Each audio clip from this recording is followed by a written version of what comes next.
these people that want to ADOS, the African no, they want to go into court. They want to go into court and assert that they have certain rights as black as native black people here.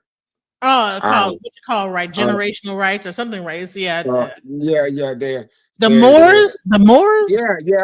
Yeah. But and don't get me wrong, I have respect for the Moorish system, traditional system. But when you start talking about you have some kind of a right here in America and you're going to exert that right and they're going to give you land and they're going to respect what you say in a court, please. How are you going to get some thieves, beggars, robbers? This is what the founding fathers were. Rapists who raped our grandmothers and raped our grandfathers. And you're gonna come back to them and ask them, why don't you you stole my TV, why don't you bring my TV back home? Or either I deserve to have this land belongs to me, and they're gonna honor that. Please. That from what all of the give it to you history, back, it's gonna be so much bullshit you're gonna deal with and red tape and money you're gonna have to put into it. They're gonna block you on every level. There's so many black people and organizations that have gotten some land, tried to build on top of it, and then all the red tape in the county that they try to build that land on. It's almost like they just basically took their money and take their money and they just don't ever be able to like actually make it livable.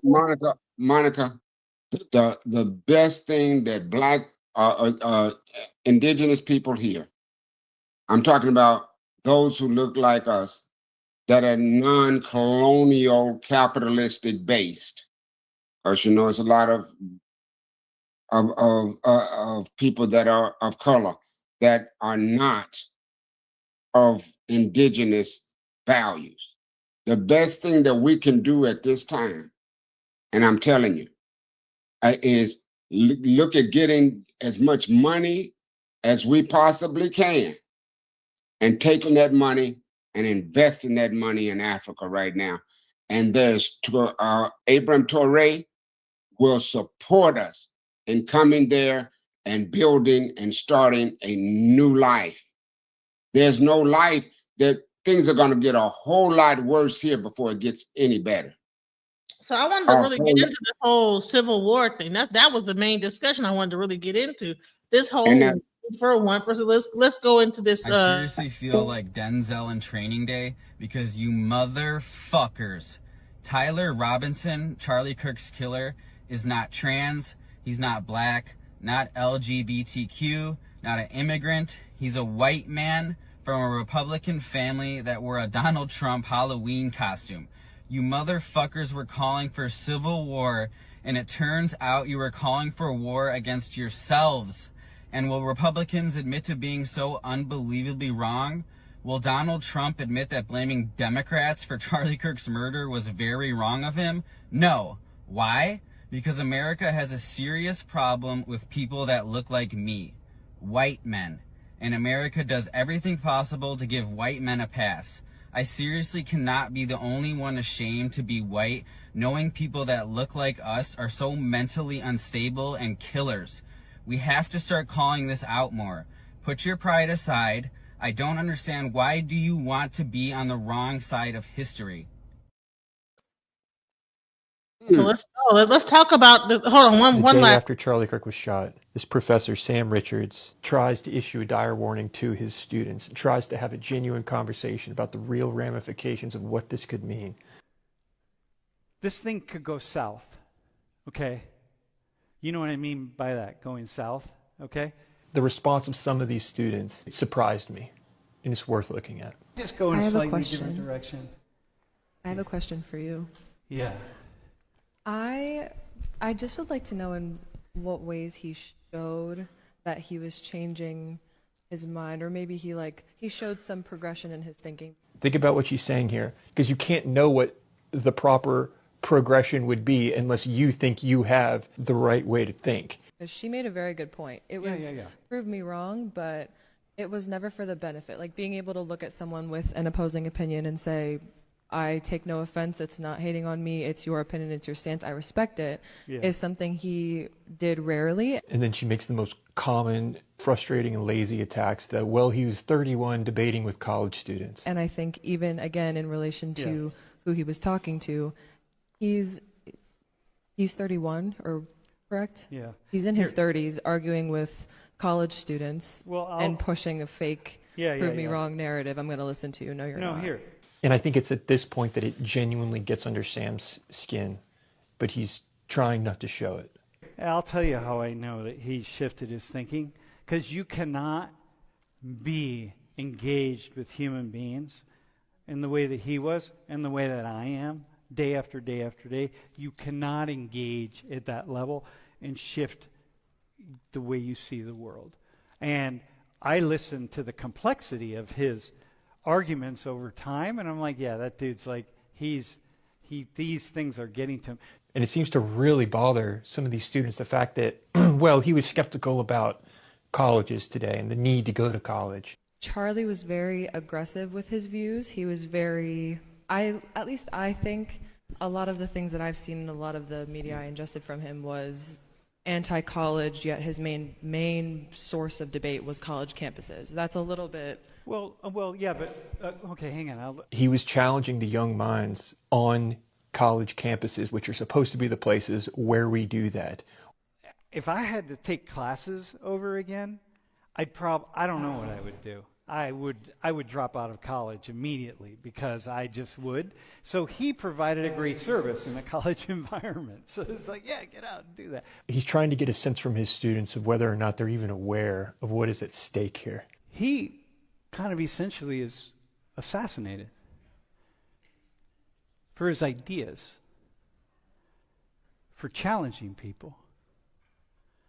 And what are your thoughts on that? What's your thoughts? He, from what I heard about Charlie Kirk, is he was a radical. And what I mean by radical, he tried to put himself out to be a realist, when in actuality all he was a distinct racist. And I mean, he would quote statistics on percentage of Black population to Black crime, without going into the details on the disparity that we have with the police department and Black men and women being victimized by the crime system, by the police system all over this country. In other words, he's in a lot of ways, he's no different than the same root of the Donald Trump movement. He's trying to come with statistical knowledge or statistical foundation to put African Americans or indigenous people in this country down, primarily Black people. And that just doesn't, it doesn't wash. Because how do you castrate a group of people who built the country? How do you castrate a group of people who during slavery were the foundation of Wall Street? I mean, inventions, every invention in the United States, if we were to take back everything in the United States owes us, there would be no United States. So what I'm saying is, he is just, in my take on him, just a regular privileged white boy that is out there trying to justify things that are preposterous in terms of what this nation actually stands for. Nobody wants to look at directly or pull the sheet off of America. Yet it continues to rampage and burn down the very fabric of its nation. You know, it's not, you know, that's my complete take as far as he's concerned.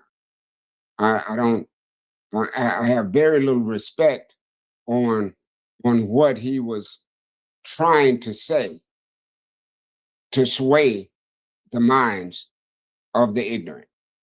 That's the only thing that that's the only thing that he could possibly serve. You know, it's a tragedy that at this time, Monica, we've gotten to where we've gotten to in this country. It didn't have to be where it's at if they had just listened to people like Martin, or if they had left the Panther Party alone, and we could have, even though as downtrodden and as mistreated as we have been as a people in this nation, we would have been and could have been able to rebuild, but we couldn't do it because the nation itself continued to tear us down all the way up until this day. So let's get into would FBAs or would Black people, African American, whatever you want to call it, ADOS, whatever, survive a civil war? Let's discuss why we would not survive a civil war. Well, I go back to what I said earlier. We would not survive a civil war. I would give it less than 30 days because we have no infrastructure. Black people have cars, some houses they're living in debt, a few guns, and a box of ammunition. You know, I mean, how are you going to survive a civil war against civilians, white civilians, that have all military tactical gear in their basement, enough to outfit an army? That's just the regular civilians. I'm not talking about when they call in the military and the National Guards.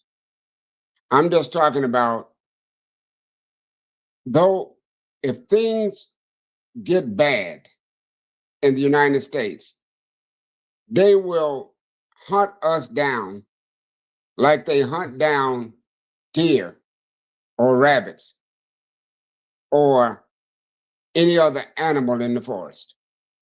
Now, it'll be a little bit different when the deer is shooting back, but that will only be a temporary thing. You've got technology like drones that they can sit at home and fly over and literally take out your whole home.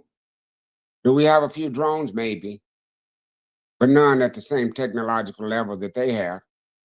You know for yourself right now, if the federal government wants to come in and tell you what type of drawers you got on in your bed, they can do it. So what do you think Elon Musk was asking for all of the confidential information that he was able, that the Trump administration gave him about where you are, where you live, what your income status is? All of that information has been made available to the federal government now. That's so that they can understand where you are, who you are, what you do, what your ideas are, and how much of a threat you might be. So when they get ready to neutralize, they know exactly where to go and who to get. You know, I mean, this whole thing is rigged. It's a lot bigger. And I don't, please don't think that I have a genuine love in my heart for our people. But they operate, Monica, in a fantasy world. In a fantasy world. I do not want to see a civil war break out in the United States, given the condition that we're in socially, economically, and politically. I would like to see if there was such a war that was going to be fought, we should have fought that war when the white Confederacy was fighting against the Northerners during the Civil War. We should have seized the South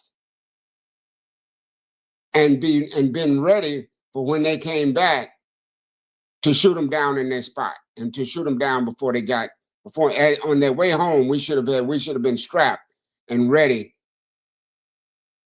together. We should have gotten together and took the South while they were in battle. That's the only war that we might have been able to overcome. Do you think that they thought that even with when we started to build our cities and when people got free and they began to build those cities around America, like Lake Lanier, where Lake Lanier used to be, and let's talk about those places that, actually were, when people became free, people moved to those black cities, and then they put highways into them. They, anytime we have tried to come together and build a city in America, it has gotten destroyed. Monica, let's not only talk about that. Let's talk about the better than I don't know how many is it? Almost 200, I think. Black towns that they flooded underwater. That is within the throughout the United States. Yeah, they're whole black towns underwater, and now they use them for amusement parks. You understand? What amusement parks are built on top of old black towns? Absolutely, underwater. Google it. Wow. All throughout the United States, first of all, black people always lived in the area of town that they didn't want to stay, which was the low-lying areas, the swamps of the town. And that's why it was always called Black Bottom or such and such bottom. Deep Ellum, even Deep Ellum was a town, little small. So what they did is they let go of the dams because the water had started running over into the white areas, not flooding the white areas, but just it had started the water had started to overflow into white areas. They let loose the dam and flooded the black areas, knowing that they were going to kill thousands of people. And they did that. All you got to do is go online and pull up black cities that were flooded, or black cities that are underwater. And it will give you an account of how many black cities throughout the United States are underwater due to the white people not wanting standing water in their areas. And in other words, to relieve so that the water would not overflow in the white areas. I'm not talking about flood the white areas so that there wouldn't be standing water in their front yard. They flooded. They let go. They broke the dams so that all the water would run into the lower lying areas where the black people were living. And that's the same thing that happened to Katrina, correct? They said that the levees broke, or did yeah. But I mean, we're just talking about, if you want to talk about the atrocities in America, the atrocities go on, and they would like for us to just go to sleep about those things. And you got those people. Well, and there's nobody that is alive now. I saw online today. There's nobody. One Caucasian woman There's nobody alive today that owned any slaves. That's the kind of excuses they'll give you. No, there's nobody alive now that owned any slaves, but there's millions of people and corporations that are benefiting from slave labor today. What about that? Your insurance company, Aetna, Bank of America, Wells Fargo, all your major banks, funded the whole thing. All of the country is living off of slave labor. And our illness is that we sit back as if it's business as usual. That's our illness. There's no reason why we wouldn't be, there's no real reason why we're not at war with America today, other than the sickness of fear and ignorance and brainwashing. So what do you think about so you have people, when this whole Charlie Kirk situation happened, you had people screaming, but they're trying to say it's against the Democrats. Is Democrats another word for nigga? Or what is Democrat? What's this whole thing, this civil war against it? How would you know if you had a civil war, who's a Democrat and who's a Republican? If this is not a war against just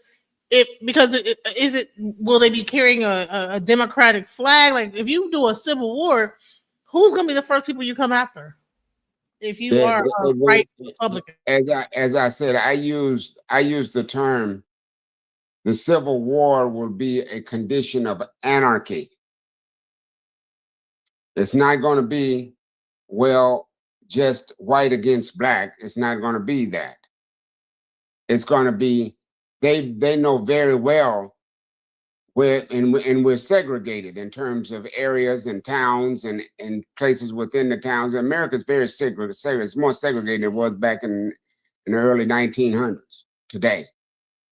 So it's going to be factions fighting against other factions.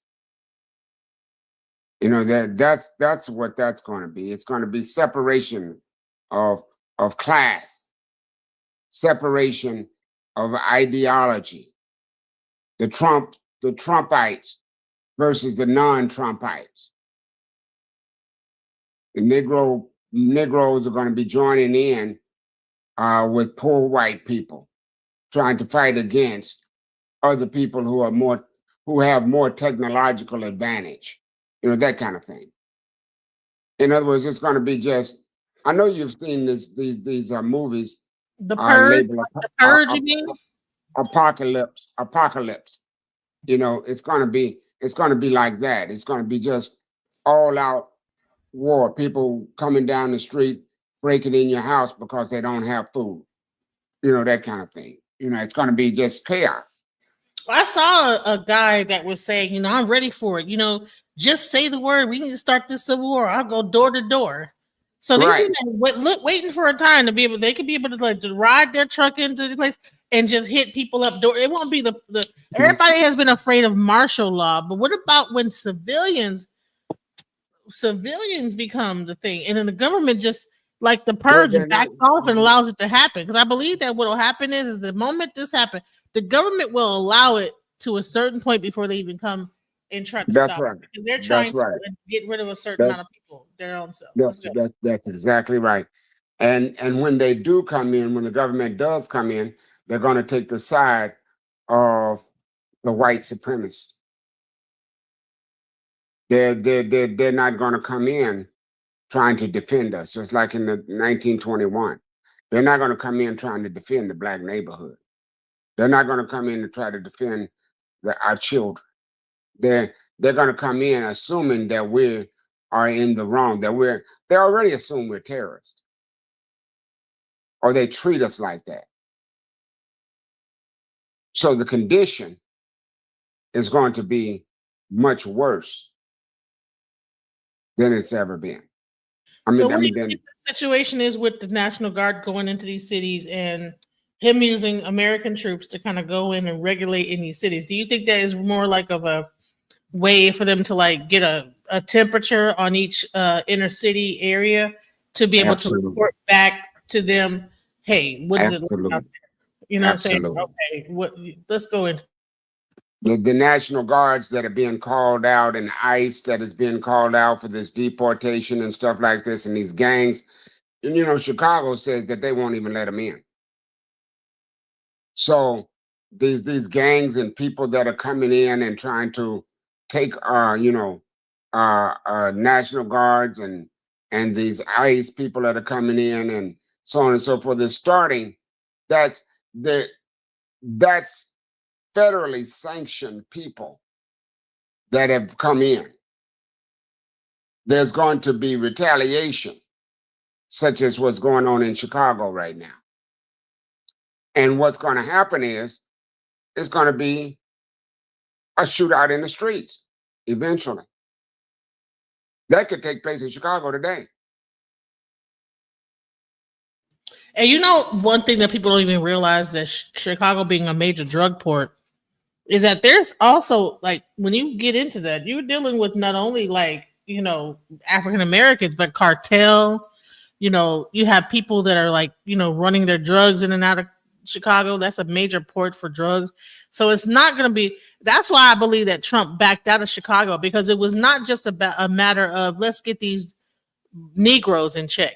I think when he tried to go up in there, I think one of them mafioso or one of them cartels was like, hold on now, you messing up my little drug, whatever. And so he had to back off of that and get away from them border towns and focus in on like a Memphis, where it's not on the border. Like Washington, D.C. is not on a border or a place where those drugs are coming in at. So you're not fighting against these other people that are like kind of controlling those the influx of drugs and stuff coming in and out. That's why he had to.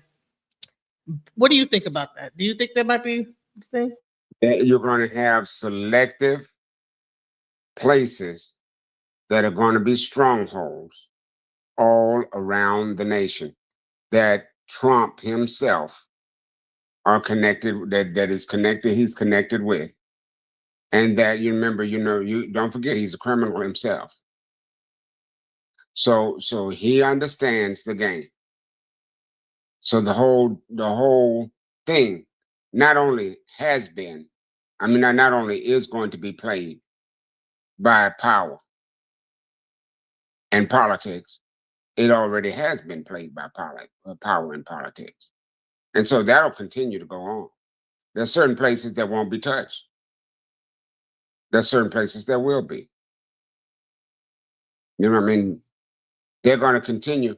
It's all about the rich becoming richer, and the middle path, and soon there's going to be no such thing as middle class, because there's going to be the rich and the poor. That's all.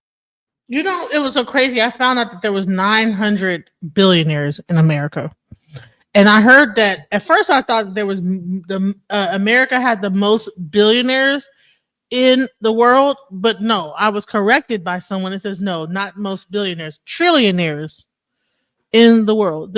America has the most trillionaires in the world. There should be no reason why this economy is the way it is. Everything is the way it is. And you can't be that goddamn rich.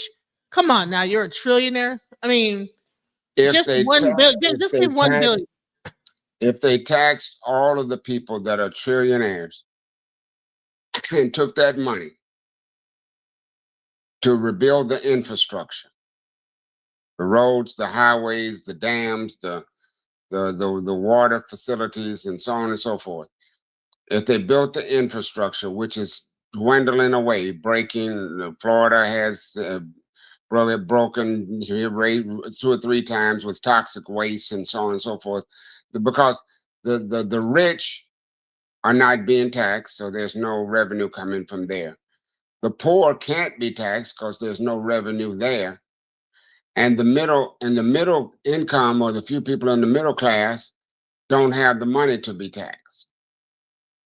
So there's no greed. America's own greed, the foundation of greed in America is what's going to eat America's lunch. It's a cancer that is now at its last stage of terminal. It's terminalized. If you looked at America, It's been terminally ill for a long time. And now it's on its deathbed. So I wanted to show this video that you told me to look at. Hold on, let's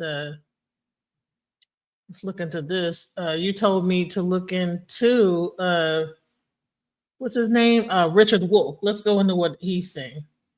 You to understand that old adage that if you don't like the message, please don't take your anger out on the messenger. I am going to be describing to you as best I can what the situation is with the United States' economic system, which has a name. It's called capitalism.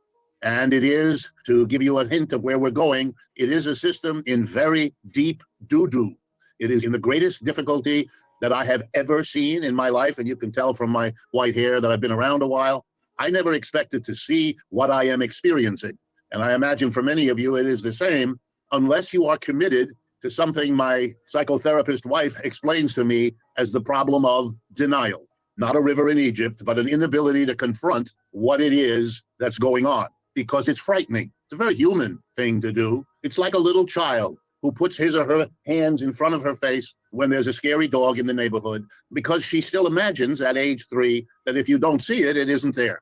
And if you don't see what's going on around us, then perhaps it isn't there. And that is something which our political leaders and our cultural leaders and our economic leaders, that's one thing they all have in common with very few exceptions, namely a commitment to denial. So my presentation today is going to try to break through all the mechanisms of denial that surround us in order to tell you what I think is going on. 1976, the denial blew up in its face as the colonists here in this part of the British Empire, by the way, a relatively small, relatively unimportant part of the empire, wanted its independence. And a war was fought, which, to the surprise and chagrin of the British Empire and George III sitting on his throne in England, the British lost. Not to be forgetful, let me remind you that in 1812, they tried again, and they lost again. And with that, set in motion the disintegration of the British Empire, which ended in World War I.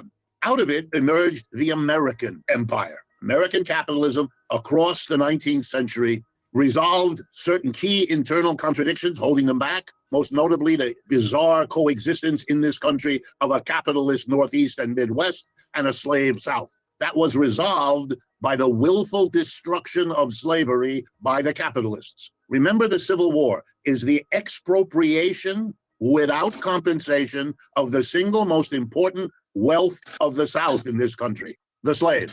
The slave was emancipated and thereby the white master impoverished. A very stark disregard for the sanctity of private property. Hey, Pam Mulattoism, you wanted to make a statement? Yeah, so y'all able to hear me clearly? Yeah, I am. Yes, and I'll get right to it. I'll be honest, I disagree with you all's opposition against the FBA movement, but I have to ask a question with all due respect.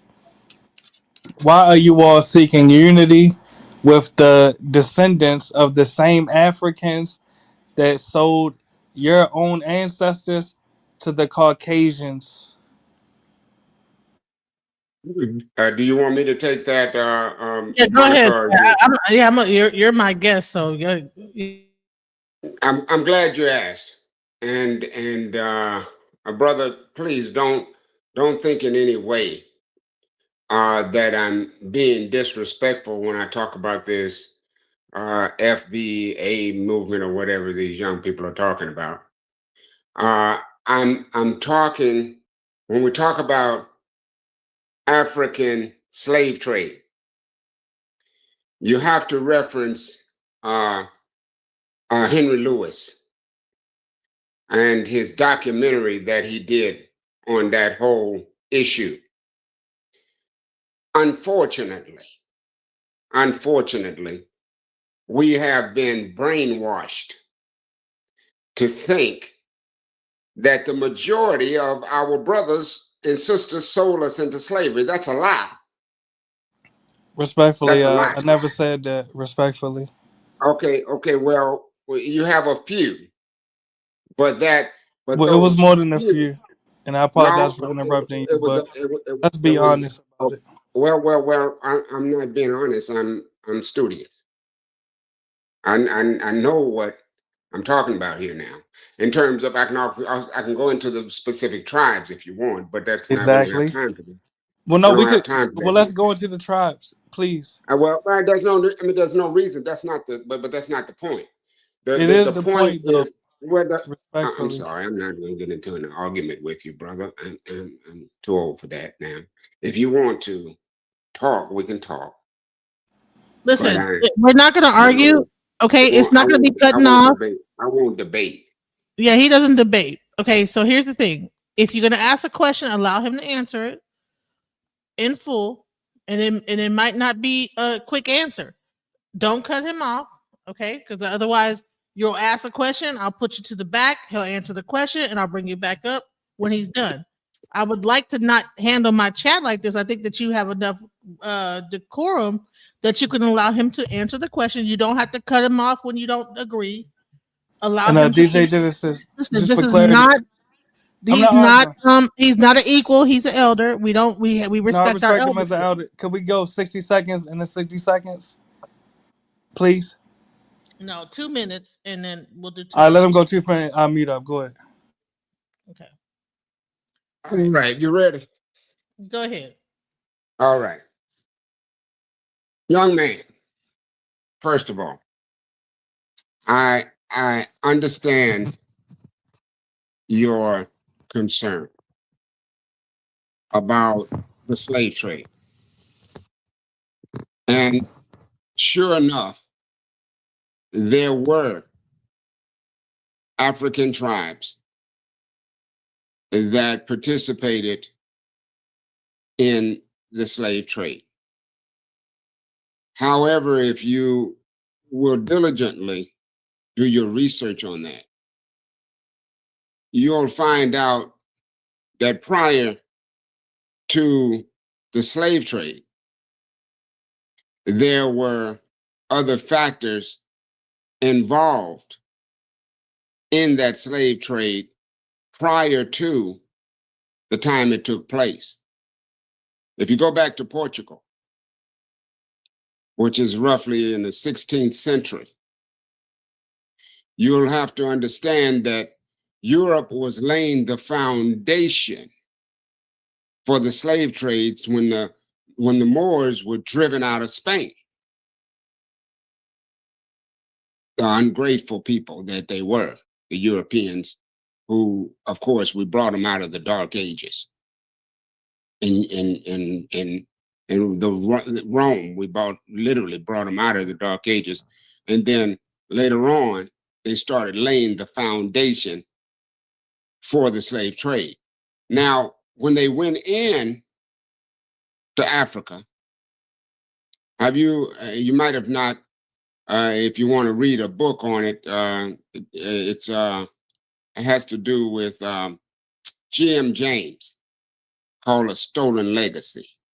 Read that. I think it'd be good for you.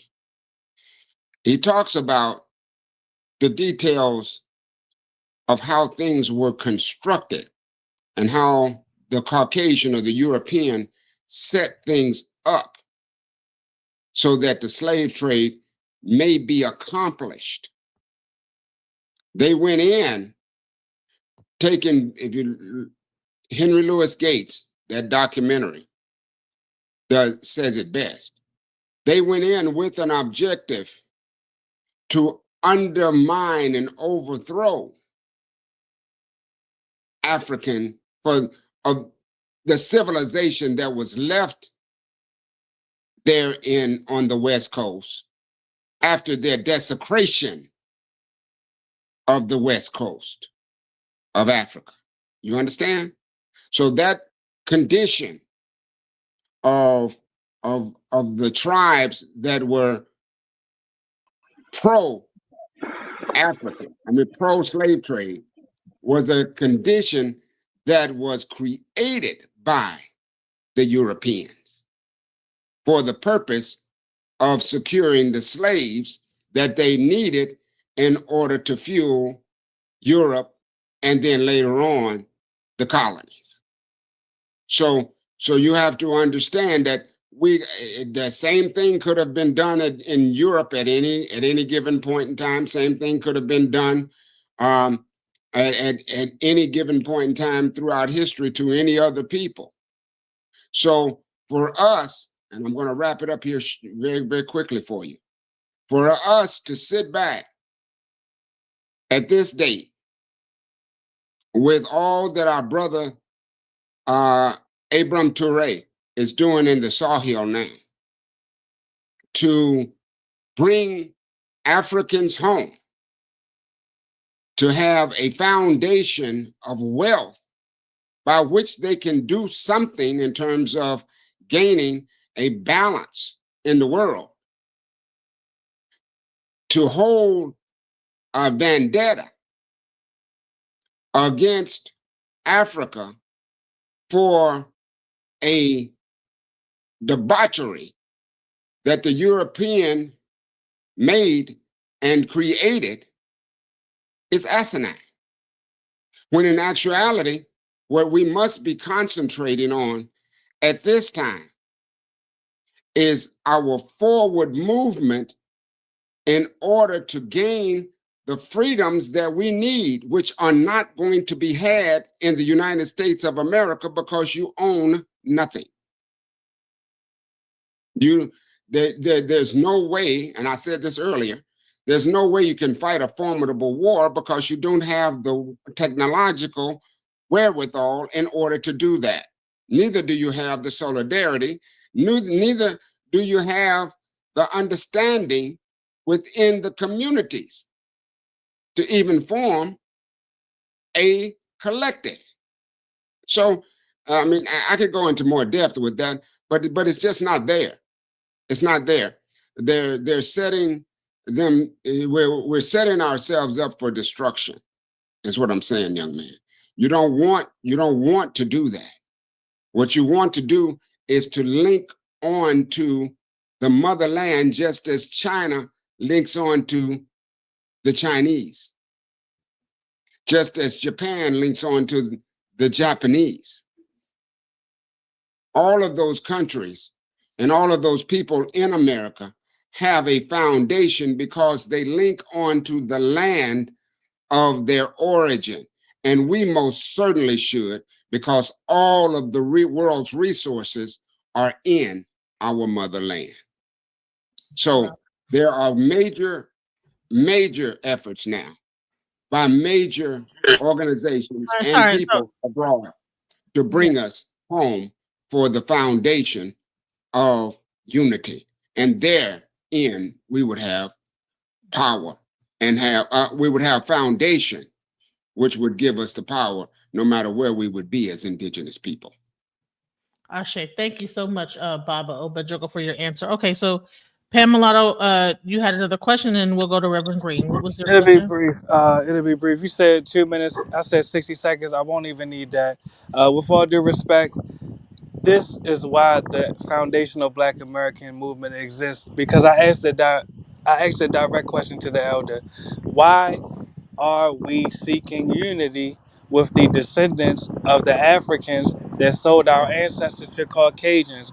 Or in other words, why are we seeking unity with the co-conspirators in the enslavement of our ancestors? And with all due respect, he took over 2 minutes. He probably doubled or tripled his 2 minutes. He was not Well, able to you know what? articulate. He's allowed to do that. You know what I'm saying? Whether, In this on over here, we respect people that are exactly, and I'm not even. When you say I was everybody don't talk fast. You know, a lot of like when people are like older, they take their time with their words because they want to make sure that they are heard and they get. No, I hear that, but allow me to at least finish my statement. There's no point of like going into how like No, long. not well. Actually, you are derailing the discussion.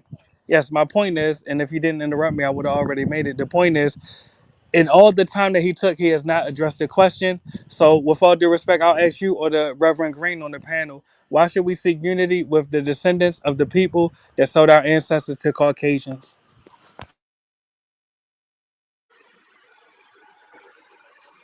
So, do you have the answer to that? Like when he's saying why would I've we? explained it. I wasn't asking him though. With all due respect, I wasn't asking the elder. Yeah, I wasn't I've asking the explained it elder. in, I've explained that in detail. I don't have any more to say on that. See, I wasn't asking the elder. I asked you, DJ Genesis, or the brother Reverend Green on the panel, Well, because you I all had think the answer. it made I think he made his point very plain, and I think that it makes a lot of sense. Why would we? So okay, so we say, well, you know what? You guys enslaved us. Well, we don't know exactly. Africa is a continent. It's not a country, right? Africa is taken up. It has Ethiopia. It has like how many different continents are in Africa, right? Now he talked about Traore. Now I'm not sure how many people came from that region in Africa, and if those were the exact people that sold us out, right? So I'm trying to understand is that why are we trying to lump Africa into one group of people that sold us into slavery? Now for all Well, we not know, that's there not what might I have said. been some. No, you said why are we trying Uh huh. to a bunch of people that actually sold us into slavery, right? Exactly. That's what I Right. said. I never So said and all so if Africans. okay, but that's not the point that we've been trying to make. We're not saying Actually, that you are. no, we're not. No. With I all think due you've been respect. missing the point. We've been missing. You've been missing. You're missing the point. If that's what you think we've been saying, you're missing the point, sir. Well, actually, with all due respect, I heard the He point very just clear. told you what But he go ahead and said. make the point again because you interrupted me every time I speak. So I'd All rather right. you make your point and then let me go. Okay, I made the point. The point was is that Africa's a continent. Okay, there was a small group of people that sold us into slavery. So I don't feel like we should hold the entire continent of Africa responsible for a small group of people that sold us into slavery. That's the reason why I think that we should not be And up here. Good way to boil it. Good way to Doing. boil it down. And just so I'm clear, when we say a small group of people, you realize that literally, virtually, the majority of the tribes in Western and Central and Sub-Saharan Africa were complicit in slavery. That's not a small group at That's all. not true. Okay, That's so it, name this. What part did I say that wasn't true? Just correct me. that's not true. Which If part? you go back, if you go back into the history Yes. of the actual slave trade, the majority, again, I want you to, brother, go look at the documentary that Henry Louis Gates made on that very subject. I think it'll help you to enlighten. It would enlighten you greatly. The there was most of the slaves in actuality were taken from West Africa, but Exactly, as I all of said. but the majority of the tribes of West Africa were not involved in the slave trade. No, that's Well, not just so true. I'm clear, All right. So even if I take your argument, so let's name the tribes that were complicit. You had the Uh, Yoruba, uh, uh, the Ashanti, the Fulani, the Igbo, etc. My question is, if you acknowledge the tribes that did sell our ancestors to the Caucasians, would you agree that we should not at least seek unity with them? that would be ludicrous. And the Well, reason why I was well, Wait. and let me tell you why that would be ludicrous. At this given point in time, we're not talking about division, we're talking about unification. And the unification that we need as a people is monetary at this point. United States black people own nothing. And as a consequence, they have no real power in the United States. but we have more wealth than They must, Africans, though. you have That's the what? truth. We have more billionaires and millionaires in the U.S. than the entirety of Africa. Yeah, So we but have to be realistic. the money itself is fiat money, and the economy itself is on the verge of collapse. What are you But talking the about, sir? resources in Africa are controlled by the Europeans, the Russians, and the Chinese. That is not. That's absolutely That absurd. is the truth. I'm And sorry. let's not argue. Let's not make. No, it's not. That's not the truth because there are That's plenty of. absurd. Hold on, there are plenty of African leaders that are in control, that are independent of colonialist rule. So Well, can what you do you name them? The, Can you name them? the Just so we majority clear. of them. you The please name? majority of them Please now name. is. Yeah, please name them. Let's talk Burkina Faso. Go ahead, right. Get your pen out. Yeah, I'm listening. Go ahead. Burkina Faso, Hello. Mali. I said Burkina Faso, Yeah, I'm listening. Go ahead. Mali. The Russians are in Burkina Faso, but keep going. I'm listening. Well, yeah, of course, but the Russians are part of our network of the BRICS. Whoa. Are We're you? talking about independence, Well, right? we are. The BRICS is an Okay. independent. So It's an how are they independent independent with the Russians in their pockets? because we're forming an independent nation. That means they're not It's independent called. now. I'm not trying to It's argue with you. You said what now? Well, she muted me. I was trying to tell you what I'm saying. Can we have a dialogue? Can I have Okay. a dialogue with the elder? I'm listening. Yes, I'm asking the host because she keeps muting me. Can I have a Well, no, dialogue with the elder? because you can't get. I don't listen. We'll have a dialogue, but we're not gonna like. Okay, what I'm gonna do is I'm gonna let you guys have a quick dialogue, and then I'm going to come back up when it gets too much. Yes, the question is, with all due respect, you have to acknowledge that when you say that Black Americans don't have any power in the U.S., that's debatable. But you can also say the same about the Africans in Africa not having any power. When we look at the African Union's headquarters in Addis Ababa, that was built by the Chinese. When you look at these different ports that the Chinese are building in Cape Verde, in Nigeria, in Ghana. Matter of fact, even in Ghana, they even chiefed a Chinese. They made a Chinese a chief. So, with all due respect, even in Congo, if you look at the list of the different nations, such as South Korea, China, Indonesia, the US, that are literally stealing the cobalt out of their country, brother, you cannot sit here and gaslight me into believing that the Africans are in control of their resources. So my question is, and I'll be concise, I'll land my plane with this. Africans and Europeans were co-conspirators in the enslavement of your own ancestors. It is foolish for you to seek unity with either one of them. They have more of a loyalty to each other than they will ever have to you, brother. Elder, respectfully. Well, uh, again, I'm going to be brief with this because of the time we've got left. Um, there's a small majority of I mean, of course, let me back up. Unfortunately, there's a large majority of young folks that feel like you do, who, by and large, have never understood what it meant to be in the 60s, 70s, or 80s. So you're thinking right now that you have a foundation to stand on in the United States of America, which is absolutely as far as delusional as you can possibly be. The only refuge that the so-called Black people, I don't know why they use that term, so-called Black people in the United States have would be to play to power. And there is no power in the United States for them to play to. If you look at the history of the United States, it has never meant you anything and doesn't mean you anything good today.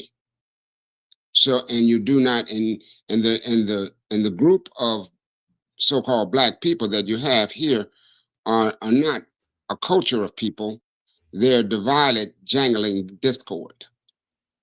And so there's no way that you're going to do any type of battle or war or anything like that when most of them don't even believe they're Black.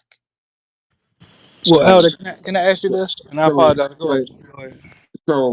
so at this time, from a strategic standpoint, the the indigenous man or woman in the United States' best focus is to link with where the power is developing. And right now, the power is developing against imperialism and against colonialism to build a new future for indigenous people worldwide, not only in the United States, but worldwide. Elder, So hear the me out right United States, now, so please. the United States is going to shortly, very shortly, be over. It's a falling empire. Well, two things I want to So, address very so, briefly. so Please, Elder. it's All going to right. be, it's going to be completely finished in months from now. So then our only recourse is going to be in the position of linking with our brothers and sisters on the motherland who are inviting us to come and fight a battle together. And Elder, please, there's two things I want to address very briefly. And what you said didn't go in the one ear and out the other. I'm listening to you. But hear me out. It'll be brief. Number one, we as descendants of U.S. chattel slaves, we have much more power in the U.S. than we do in Africa. What do I mean by that? When you go to Africa, there are no Black American police chiefs. There are no Black American mayors. There are no Black American city council members, etc. Additionally, when you speak about power in Africa, you won't address the elephant in the room, which is that there are literally multitudes of different foreigners, whether that's the Chinese, the Indians, the Pakistanis. The Arabians took over the whole northern portion of the continent of Africa. So, with all due respect, I'll even ask you right now, and I'm not trying to put you on the hot seat, but I have to ask this. All right, you No, say help yourself. Africa. Help yourself. So you say that Africa is gaining power and they're fighting for power and Absolutely. they're in the Absolutely. struggle for power. Okay, so my question is, what is Africa doing to get the foreigners, mainly the Chinese, the Lebanese, the Pakistanis, the Indians, the Indonesians, the Filipinos? What is Africa doing to get them out of Africa? Okay. Very, very, very good question. And I'll be brief with you. Then that's not the objective. You have to understand something about indigenous people. There's only two basic sides of this coin. There's capitalistic, imperialistic, neo-colonialistic rule, and then there's indigenous cultures. So now you have China, But they're Russia. not. The Chinese are not indigenous to Africa, though, The, Elder. oh, And that's that's please oh let's Lord have a have mercy. dialogue, Now please. we're gonna cease this conversation now with that statement. My May God. I speak, please? We're Okay, gonna so cease this hold on. Go conversation. ahead, brother. Please. He needs to just go to All right, school. so I'm There's gonna no such sit thing. him down and let you discuss. That's insane. All right. Japanese are most certainly indigenous to Africa. Good evening, everybody. I would like to ask a question. How's your family tonight? And if they are well, please let them be well. I also would like to read a letter, brief one. Here I go. When an African becomes rich, his bank accounts are in Switzerland. He travels to France for medical treatment. He invests in Germany. He buys from Dubai. He consumes Chinese. He prays in Rome or Mecca. His children study in Europe.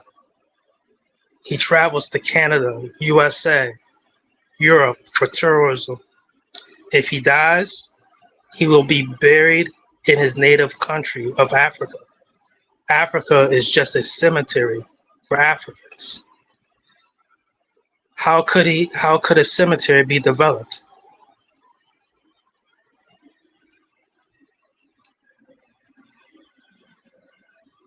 The end. So is that a question? How can the cemetery be developed?